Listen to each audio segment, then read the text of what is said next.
भारत के सबसे रोमांचक गेमिंग प्लेटफॉर्म विंजो पर हैं 70 से भी ज्यादा गेम्स। तो खेलो अपने मनपसंद गेम्स और रोज जीतो करोड़ों के इनाम। Download now from winzogames.com। Game में वित्तीय जोखिम शामिल है और इसकी आदत लग सकती है। जिम्मेदारी और अपनी जोखिम पर खेलें। एक दिन के नाइट कर्फ्यू के बाद आप लोग क्या देखते हैं कि रेस्टोरेंट इंडस्ट्री या बार इंडस्ट्री किस तरह से अब आगे बढ़ेगी? कुछ असर आ रहा है इसका? काफ़ी असर आ रहा है। जैसे लास्ट ईयर असर था, पूरे एक साल असर रहा इसका। अब कहीं जाके 2-3 महीने से थोड़ा सा स्लाइटली अप हो रहा था। अगेन कल के लॉकडाउन से इम्पैक्ट काफ़ी आ गया कल शाम को। कितना प्रतिशत आप देख रहे हैं? क्योंकि कई लोगों से मेरी बात हुई, उन्होंने कहा तकरीबन अब तो ऐसा लगता है कि 20 से 30% ही बचेगा उनका जो इंडस्ट्री है। ऐसा है ना कि बहुत सारे लोग शाम को डिनर पे निकलते हैं, तो अब शाम का अगर आपका लॉकडाउन स्टार्ट हो गया 10 बजे से, तो आपको रेस्टोरेंट जो एम्प्टी करना है 9 o'clock ऑनवर्ड, सो दैट उसके बाद स्टाफ भी अपनी क्लोजिंग करे एंड अपने टाइम पे घर पहुंचे बिफोर 10 o'clock। सो उस हिसाब से आपका dinner business is gone. In this case I would recommend, मैं अपनी सजेशन यही देना चाहूँगा कि गवर्नमेंट को इसके अंदर देखना चाहिए एंड रेस्टोरेंट्स को किसी टाइम स्लॉट्स के साथ में ओपन करने देना चाहिए। चाहे आप बेशक कम लोगों को अलाउ करें, लेकिन ओपन करने देना चाहिए, बिकॉज इसके कारण रेवेन्यूज़ काफ़ी लॉस हो जाएंगे, जॉब्स काफ़ी लॉस हो जाएंगी। रेस्टोरेंट बिजनेसेस ऑलरेडी जो एक साल से काफ़ी डाउन हो चुका है, इस इम्पैक्ट से और डाउन चला जाएगा।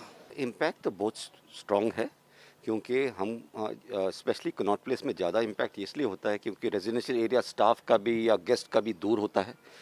तो हमें तो रेस्टोरेंट 8:30 बजे लास्ट ऑर्डर लेके 8:45 9 बजे तक सारे स्टाफ को छोड़ना पड़ेगा, घर जाइए, और गेस्ट को भी बोलना पड़ेगा घर जाइए, क्योंकि हम नहीं कर सकते, क्योंकि कर्फ्यू का टाइम 10 बजे, उससे पहले वो सब घर पहुँचें, स्टाफ भी और गेस्ट भी। तो हम ये काफ़ी है। तो आप पता है हिंदुस्तान में तो लोग लेट खाते हैं, पर वो नहीं, डिनर तो एटलीस्ट वो नहीं हो सकता। तो रेस्टोरेंट बिजनेस में काफ़ी झमेला पड़ेगा इसकी वजह से।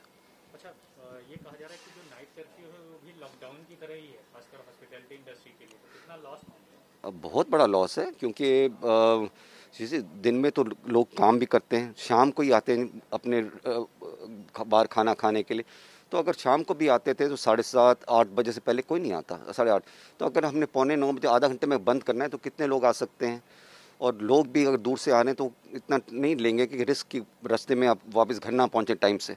तो ये लॉकडाउन के जैसे ही है बिल्कुल। बिजनेस और स्टाफ के लिए भी बहुत ही लॉस है, क्योंकि उनको भी जो टिप्स मिलता था, जो कुछ मिलता था, या वो सब उनको भी बहुत प्रॉब्लम होगा, और उनको भी जल्दी निकलना है।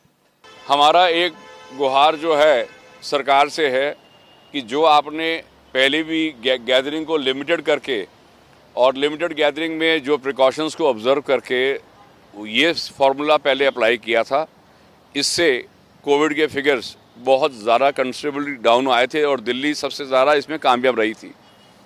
आज क्या कारण आ गया कि आपने नाइट कर्फ्यू कर दिया? नाइट कर्फ्यू से क्या हो गया, वो एकदम से स्टैचू हो गया, सब कुछ एकदम वहाँ रोक दिया गया।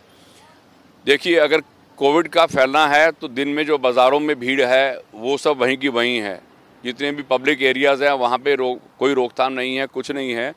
तो ऐसा तो नहीं है कि वायरस रात को सो जाता है, ऐसा तो कुछ भी नहीं है। तो जो भी चीज़ करनी है उसको पूरा बैलेंस करके किया जाए, जिससे कि इंडस्ट्री भी सर्वाइव कर जाए। लोगों की सोशल रिक्वायरमेंट है हमारी इंडस्ट्री। किसी का 4 महीने से, किसी का 6 महीने से, किसी का 8 महीने से जो शादी पोस्टपोन होती आई हैं, वो बेचारे साये की वेट कर रहे थे कि हिंदू साये के हिसाब से अब अप्रैल में साया खुलेगा। और साया खुलने से पहले, जिस तरह पिछली बार नवंबर में हुआ था कि नवंबर में साया शुरू होने से 1 हफ्ता पहले सिटी को बंद कर दिया गया, आज भी अप्रैल में साया शुरू होने से पहले ही ये काम हो गया। हमारी गुहार अपनी इंडस्ट्री की तरफ से, अपने साथ जुड़े हुए जो समुदाय जो हमारे साथ जुड़े हुए हैं, चाहे वो बैंड वाले हैं, चाहे वो छोटे टेंट वाले हैं, मेहंदी वाले, हैंडीक्राफ्ट वाले, ये सब हमारे साथ जुड़े हुए हैं। इस सारे समुदाय की तरफ से हमारी हाथ जोड़ के विनती सरकार से ये है कि लॉकडाउन जो कर्फ्यू है, लिमिटेड गैदरिंग करके, पूरे प्रिकॉशंस को ऑब्जर्व करके सरकार हमें काम करने में मदद रखे। और जो ये लॉकडाउन का कर्फ्यू का जो इशू है, इसको थोड़ा सा इसमें रिलैक्सेशन थोड़ी सी दी जाए थोड़े टाइम के बाद, ताकि लोगों का व्यापार थोड़ा एक सुचारू रूप से चल सके।